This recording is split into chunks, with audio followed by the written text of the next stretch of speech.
আমার ভিডিওর অনেক বক্তব্যে অনেকে বলেন যে ভাই আপনি না একটু বেশি বেশি চিন্তা করেন।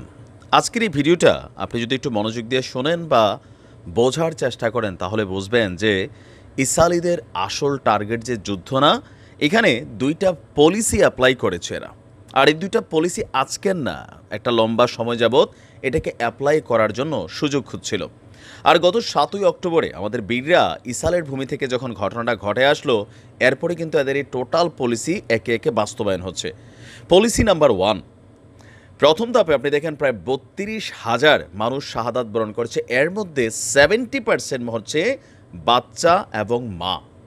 এখন মাই যদি না থাকে বাচ্চা কিভাবে আসবে? আর বাচ্চা যদি জন্ম না হয় তাহলে বীরদের অত্যাচার থেকে বেঁচে যাবে কে?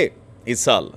আগামী প্রজন্ম হয়তো একটা যুগ, দুইটা যুগ, তিনটা যুগ পর্যন্ত ইসরায়েলের ভূমিতে নতুন করে যে কেউ প্রটেস্ট করবে ওই মানুষগুলো থাকবে না।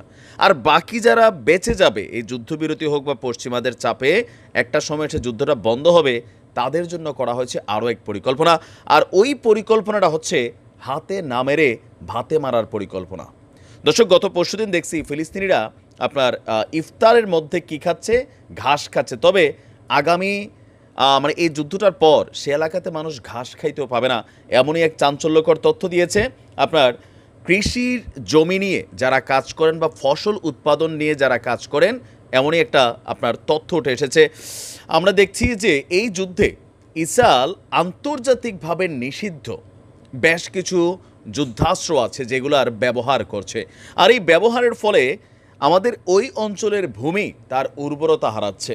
এখানে আগামী কয়েক দশক যাবৎ ফসল উৎপাদনটা হবে এই যুদ্ধের চেয়েও আরও ভয়ঙ্কর।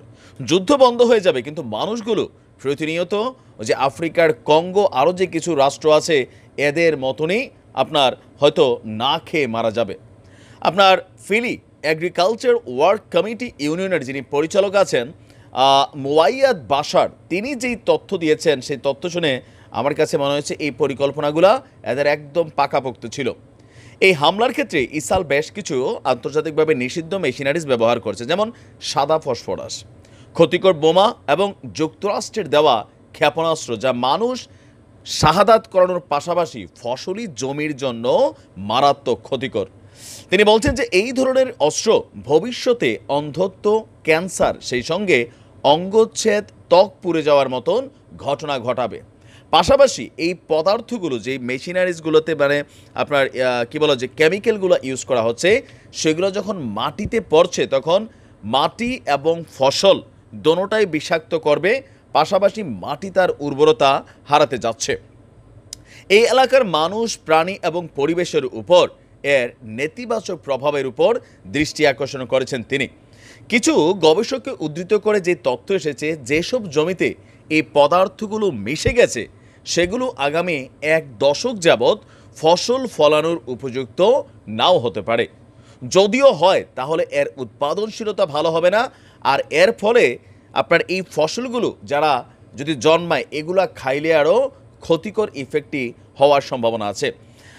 তিনি বলছেন যে 10 মিটারেরও গভীর গর্ত তৈরি হয়েছে, যেখানে ইসরায়েলিরা আকাশ থেকে এই বোমাগুলা অথবা ধরেন এই মানে জিনিসগুলা ছাড়ছে। তো 10 মিটার গভীর যদি হয় তাহলে সেইখানের মাটিগুলোরে পোড়াইয়া আঙ্গার করে ফেলতেছে। তাহলে আজকের দিনে আমরা যদি দেখি টোটাল আমাদের এই অঞ্চলের প্রায় 75% অংশ এরকম নানান বোমার আঘাতে ক্ষতিগ্রস্ত হয়েছে, বাড়িঘর ধ্বংস হয়েছে। সেখানের জলপাই গাছগুলো, যে জলপাই বিশ্বজুড়ে সমাদৃত, আমাদের এখান থেকে সারা পৃথিবীতে যায় বা এটা তাদের প্রধান রুটি রুজি, সেই জলপাই বাগানগুলোকেও ধ্বংস করে দিচ্ছে। সেখানে এই ধরনের মেশিনারিজ ফেলা হচ্ছে যা জলপাইকেও আর ভবিষ্যতে সেখানে টিকতে দিবে না।